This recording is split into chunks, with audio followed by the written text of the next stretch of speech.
Hello my dear students and friends, कैसे हैं आप सब। I hope you all are healthy wealthy and wise. once again I would like to welcome on my YouTube channel English with Samsad, and today we will cover in this particular video second part, bringing up Kari, and rest of the lesson we will complete in this particular video. And I have already the first part of the lesson, bringing up the Kari. If you haven't watched yet, you should watch and understand the first part of the lesson, bringing up Kari. और ये second part में हम लोग cover करने वाले हैं कि उसके बाद क्या होता है। यानी फर्स्ट पार्ट में हम लोगों ने क्या पढ़ा, हम लोगों ने ये पढ़ा कि ब्रिंगिंग अप कारी जो है, इसके जो लेखक हैं वो है धन गोपाल मुखर्जी, और उन्होंने इस स्टोरी में दो चीज़ों के बारे में लिखे। एक बेबी एलिफेंट है जो 5 मंथ्स ओल्ड है, और दूसरा नरेटर है जो 9 इयर्स ओल्ड है। वो दोनों जो है साथ साथ में बड़े होते हैं, साथ साथ में खेलते हैं और साथ साथ में समय बिताते हैं। ये सब चीज़ों को वो बहुत अच्छे से वर्णन किए हैं, डिपिक्ट किए हैं। और प्रीवियस वीडियो में हम लोग ये भी जान गए हैं कि कैसे एक दिन जो नरेटर है वो डिनर के लिए, बेबी एलिफेंट के डिनर के लिए ट्विग्स और ब्रांचेस को गैदरिंग करने के लिए पेड़ पे चढ़ा होता है। इतने में उसको एक साउंड सुनाई देता है, स्ट्रगलिंग साउंड, और उस साउंड को फॉलो करते हुए वो भागता है नदी किनारे। तो वहाँ पे देखता है तो बेबी एलिफेंट वहाँ डूब रहा होता है। लेकिन जब वो और नज़दीक जाता है, देखता है तो वो डूब नहीं रहा होता है, बल्कि वहाँ पे एक लड़का डूबा हुआ है, उसको बचाने की कोशिश करता है। और वो नरेटर को बताना चाहता है कि आप भी आओ पानी में और उसको बचाओ। इसलिए जब नरेटर नदी किनारे खड़ा होता है तो बेबी एलिफेंट जो अपने सूंड से उसको पुश करता है, धक्का देता है और पानी में गिराता है। राइट, ये सब चीज़ों को हम लोग प्रीवियस वीडियो में कवर कर चुके हैं। और जैसे ही नरेटर जो है पानी के अंदर डूबता है तो बॉटम में वो या फ्लोटिंग देखता है। फ्लोटिंग मीन्स बहता हुआ एक बच्चा देखता है जो बहुत छोटा है और वहाँ पे डूब रहा है। तो वो बच्चे को वो होल्ड करता है नरेटर, और इतने ही में वो पानी के ऊपर आने की कोशिश करता है। लेकिन वो ऐसा महसूस करता है कि कोई चीज़ जो है उसके गर्दन में यानी नेक में फंस गया है और उसको उठाने की कोशिश कर रहा है। और जब वो ऊपर आता है तो उसे पता चलता है कि कोई और नहीं था बल्कि ट्रंक था, यानी बेबी एलिफेंट का सूंड था जो उसके गर्दन में लपेट करके बेबी एलिफेंट उसको पानी से खींच रहा था। राइट, ये सब चीज़ों को हम लोग वहाँ पे पढ़ चुके हैं प्रीवियस वीडियो में। अब आगे हम लोग पढ़ने वाले हैं कि जब बेबी एलिफेंट जो है और नरेटर जो है उस बच्चे को होल्ड किए हुए उठाते हैं तो वहाँ पे क्या होता है। And however narrator was not a good swimmer. Narrator खुद बोल चुका है कि वो एक अच्छा स्विमर नहीं था, उसको उतना अच्छा तैरना नहीं आता था। राइट, उसके बाद से आगे हम लोग देखते हैं। Seeing us drift by in the current, Kari who was usually slow and ponderous, कह रहा है कि पानी में करंट में मुझे बहते हुए देखने के बाद कारी जो है, जो हमेशा है ना प्रायः वो स्लो रहता था और पॉन्डरस रहता था, यानी कोई भी काम वो बहुत आराम से बहुत स्लो मोशन में करता था। Suddenly darted down like a hawk, है ना, अचानक से वो मेरे ऊपर झपटा। ठीक है, यानी वो स्पीडली मेरे तरफ एक्टिव हुआ। And came half way into the water, और पानी में आधा पानी में वो आ गया।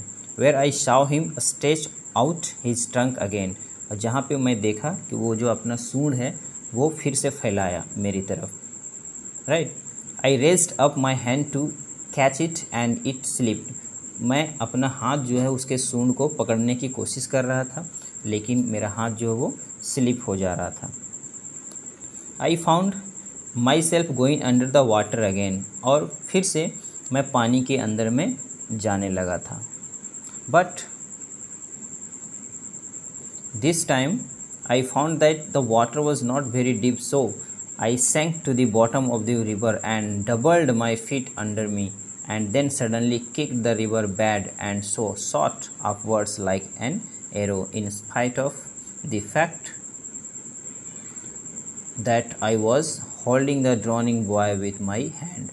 तो इस बार जब वो पानी के अंदर में जाने लगा तो उसे पता चला कि बहुत ज़्यादा डीप नहीं है, तो वो पानी के अंदर में डूबा बॉटम में, ठीक है, रिवर के बॉटम में, और दोनों पैर वहाँ पे किया और एक बैलेंस ले करके उस बच्चे को पकड़ा और किक किया, यानी पैर को ज़मीन में किक किया, और उस बच्चे को पकड़े हुए, जो बच्चा ड्रॉनिंग बॉय था, जो बच्चा डूब रहा था, अपने हाथों में उसको कस के पकड़ लिया। Right. As my body rose above, अब जब उसका शरीर जो ऊपर की ओर उठ रहा है above the water, I felt a lasso around my neck, right. तो उसे महसूस हुआ कि कोई मेरे गर्दन में कोई चीज़ का फंदा लगा हुआ, यानी कोई चीज़ का मुझे फंसा दिया गया है कोई चीज़ से। दिस फ्राइटन मी, कुछ देर के लिए तो मैं डर गया कि आखिर मेरे गर्दन में इस तरह से क्या लपेटा गया है पानी के अंदर में। I thought some water animal was going to swallow me, कुछ देर के लिए मुझे ऐसा लगा, यानी नरेटर को ऐसा लगा कि कोई एनिमल में रहने, कोई वाटर में रहने वाला एनिमल जो है मेरे गर्दन को पकड़ लिया और मुझे खाने वाला है, स्वैलो करने वाला है, यानी निगलने वाला है, राइट।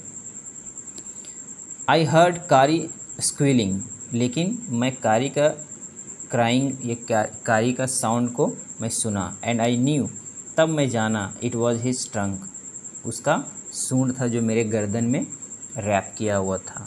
यहाँ पे जो वर्ड आप देख रहे हैं लेसो, लेसो का मतलब होता है फंदे में फांसना या फिर कोई फंदा। ही पुल्ड अस बोथ अशोर, और फिर मुझे फंसा करके मेरे गर्दन में अपने ट्रंक को, जो कारी है यानी बेबी एलिफेंट है, वो मुझे और साथ में मैंने उस बच्चे को जो होल्ड किया था, जो डूबा हुआ बच्चे को मैं उठाया था, दोनों को किनारे ले आया, राइट, यानी दोनों को बचा लिया। अब आगे क्या लिखते हैं नरेटर, कारी वॉज लाइक अ बेबी, है ना, कारी जो है बेबी एलिफेंट है, जस्ट बच्चे के जैसा है। He had to be train to be good and if you didn't tell him when he was naughty he was up to more mischief than ever.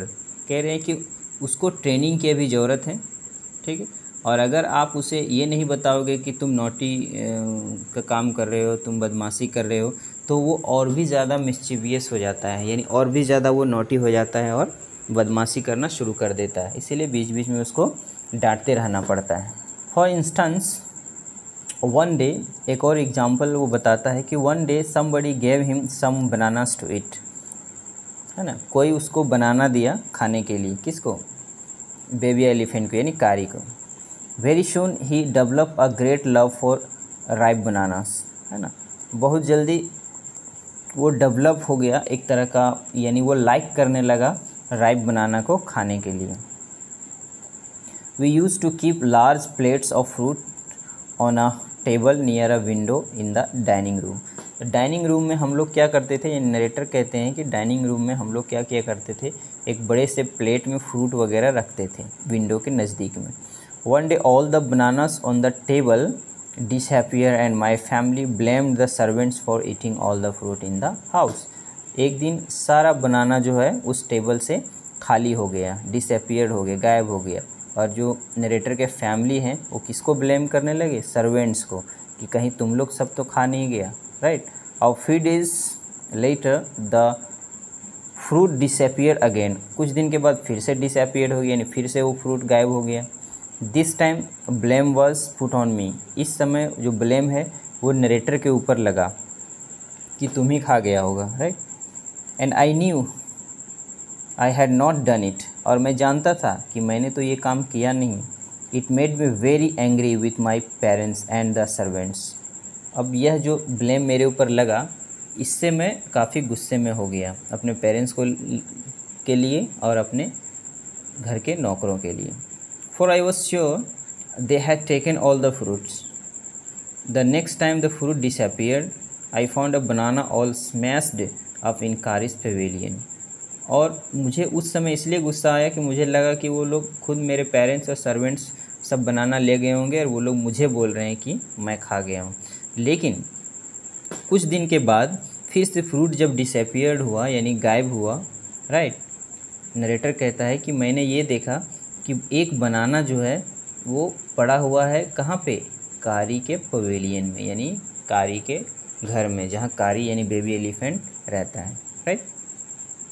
तो this surprised me very much for I had never seen fruit there and as you know he had always lived on twigs.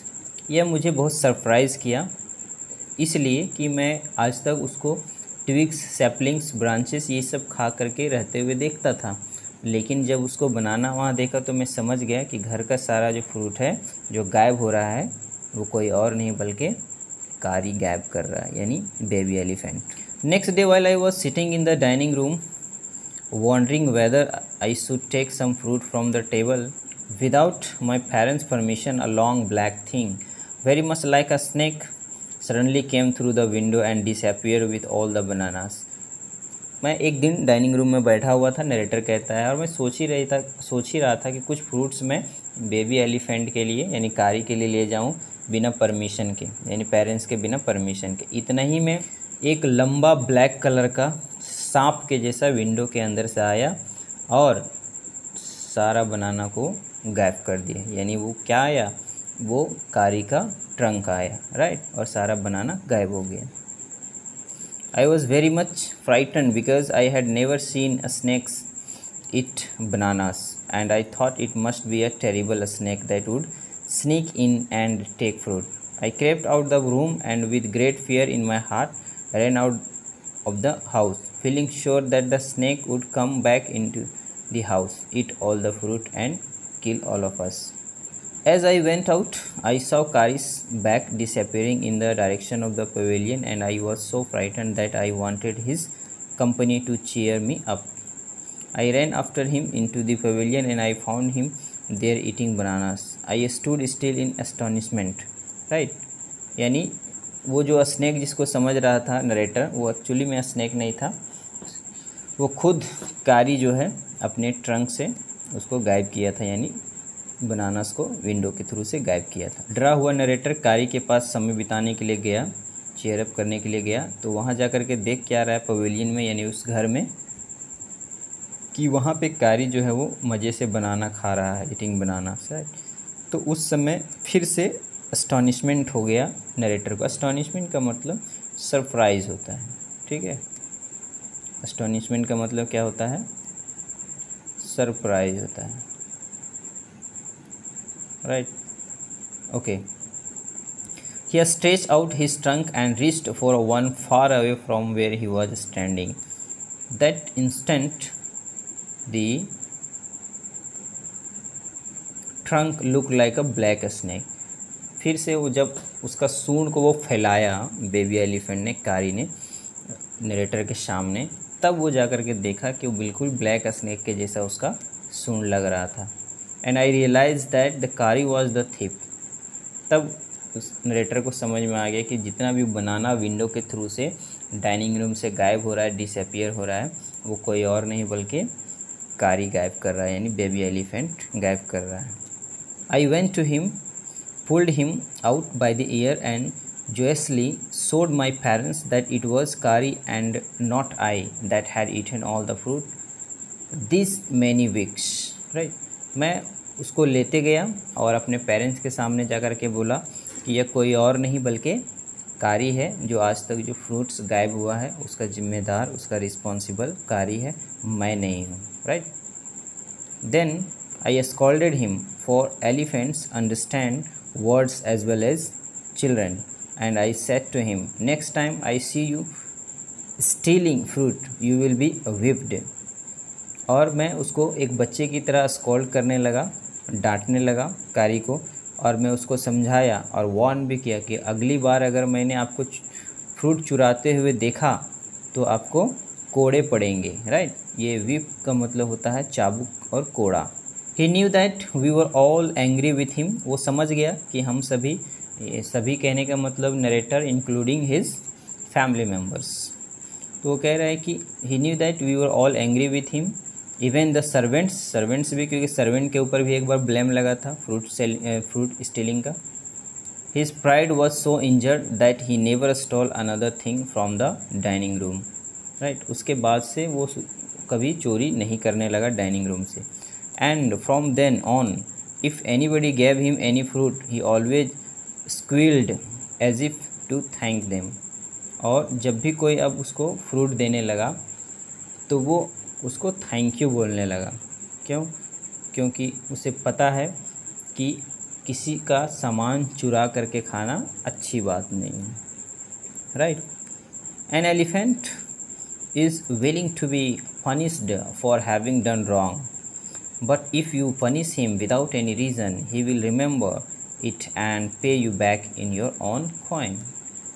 एक elephant जो है, या narrator कहते हैं कि उसको willing किया जा सकता है, इच्छा किया जा सकता है पनिशमेंट देने का, लेकिन उसका एक प्रॉपर रीज़न होना चाहिए। अगर बिना रीज़न के, विदाउट रीज़न अगर आप उसको पनिश करते हैं कोई भी एलिफेंट को, तो वो बिल्कुल याद रखते हैं वो चीज़ों को, और बाद में उसको सूद समेत वो आपको चुकाएंगे, यानी वापस उसको चुकाएंगे, रिवेंज करेंगे वो। आगे नरेटर लिखते हैं, elephant must be taught when to sit down, when to walk, when to go fast.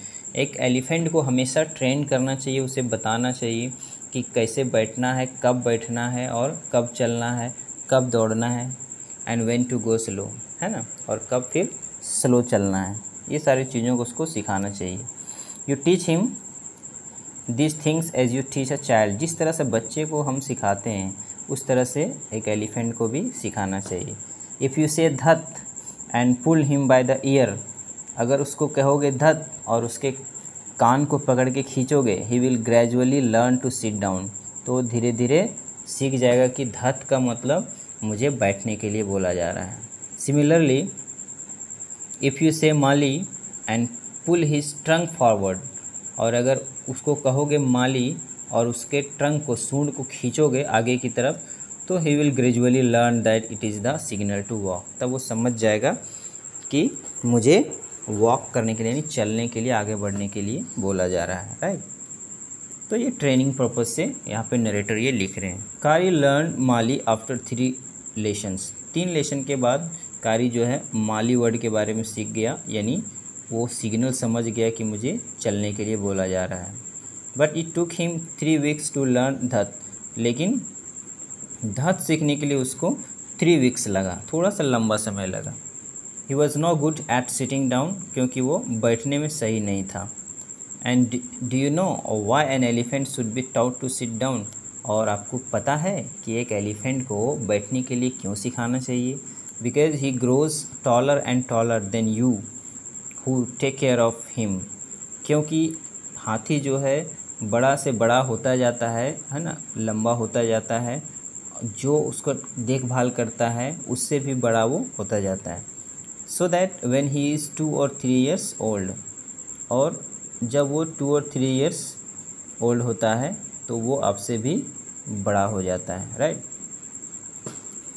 You can only reach his back with a ladder, और जब भी उसके पास आप खड़े होंगे तो आप पीठ के नीचे हो जाएंगे, और उसका पीठ में चढ़ने के लिए आपको लेडर का नीड होगा, यानी सीढ़ी का ज़रूरत पड़ेगा। इसीलिए उसे बैठने के लिए सिखाना बहुत ही इम्पॉर्टेंट है। It is there for better to teach him to sit down by saying धत so that you can climb upon his back, इसलिए सबसे ईजी है कि उसको बैठने के लिए सिखा दिया जाए, और जब भी आप धत बोलें तो वो तुरंत बैठ जाए, ताकि आपको लेडर का नीड नहीं होगा उसके बैक में चढ़ने के लिए, right. He would want to carry a ladder around all the time, है ना। कौन ऐसा व्यक्ति है जो चाहता है कि हमेशा एक सीढ़ी लेकर के चले, राइट, उसके पीठ में चढ़ने के लिए।